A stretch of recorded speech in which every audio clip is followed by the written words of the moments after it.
రాజ్ తరుణ్ లావణ్యల వ్యవహారం సద్దుమణిగిందని అనుకున్న తరుణంలో మరోసారి తెరపైకి వచ్చింది. రాజ్ తరుణ్ పేరెంట్స్ కోకాపేట నివాసానికి వచ్చారని తెలుసుకుని వచ్చానన్నారు శేఖర్ భాషా. రాజ్ తరుణ్ పేరెంట్స్ అనారోగ్యంతో ఉన్నారని వారికి సహకారం అందించడం కోసం వచ్చానన్నారు. లావణ్య గురించి ఇప్పటికే అందరికీ తెలుసని ఆయన ఆమెపై దాడి జరిగిందా లేదా అనే విషయాలు తమకు తెలియదన్నారు. కోకాపేట నివాసం రాజ్ తరుణ్కు చెందినదేనని, లావణ్య అందరినీ భయభ్రాంతులకు గురి చేసి ఇంటిని కబ్జా చేసిందంటున్నారు శేఖర్ భాషా. రాజ్ తరుణ్ పేరెంట్స్ కు మాత్రమే ఈ ఇంట్లో ఉండే హక్కు ఉంటుందన్న శేఖర్ భాషతో మా ప్రతినిధి రత్నకుమార్ ఫేస్ టు ఫేస్.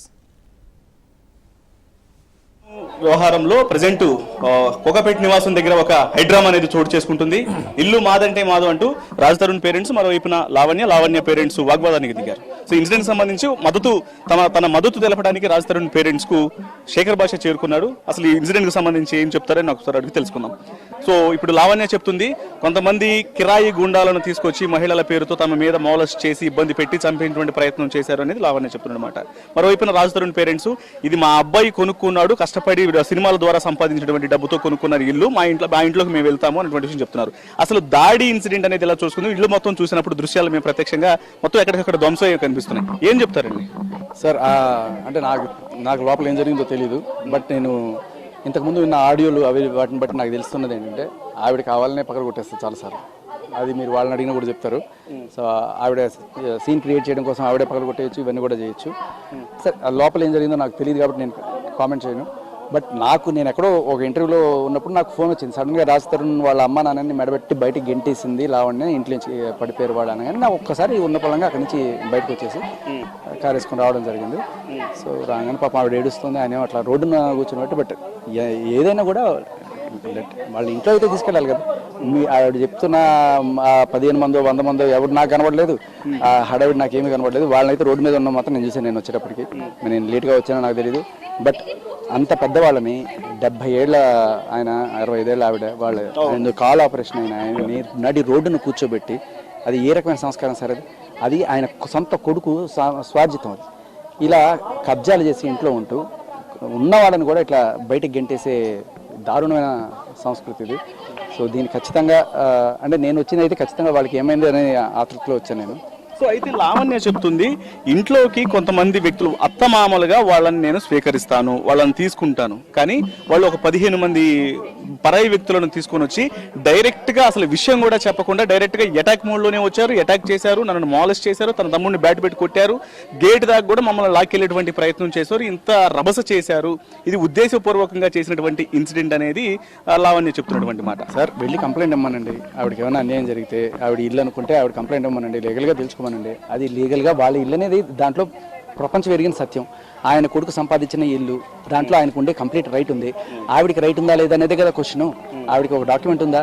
ఆవిడ రాసిన భార్య నాకు ఏదైనా డాక్యుమెంట్ ఉందా? లేదు. ఇల్లీగల్ ఆక్యుపై చేసుకుని ఆవిడ ఉంటుంది.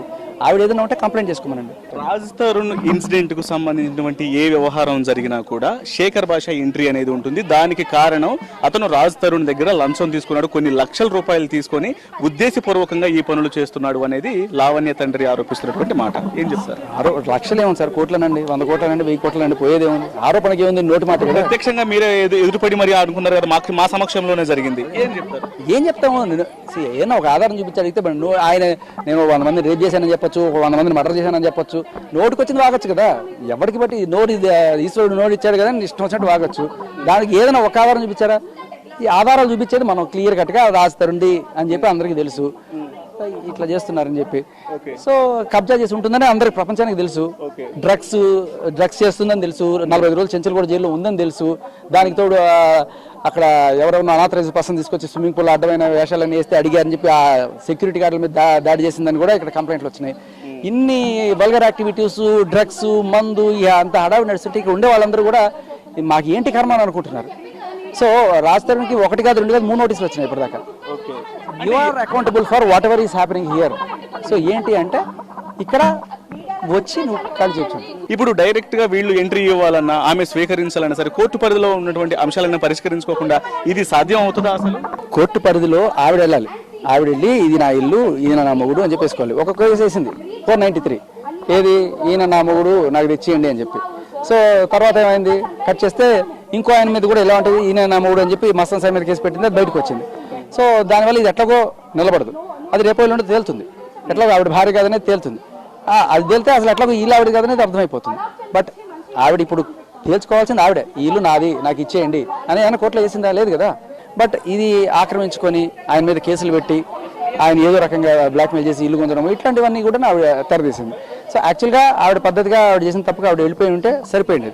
కానీ ఆవిడ ఏదో రకంగా ఇల్లు ఆక్రమించుకోవడం కూడా ప్రయత్నిస్తుందని అర్థమవుతుంది చాలా క్లియర్ కట్గా. బయటకి ఏమో మాటలు చెప్తుంది, నాకు ఇల్లు అక్కర్లేదు, రాస్తారను వచ్చి ఒక మాట చెప్తే చాలు, ఇటువంటివన్నీ చెప్తుంది. మరి మస్తాన్ సాయి దగ్గరికి వెళ్ళి 3 కోట్లు అడిగింది అని చెప్పి వాళ్ళ అని చెప్తున్నారు. సో ఇలా కెమెరా పర్సన్ విశ్వతో రత్నకుమార్, కోకాపేట్.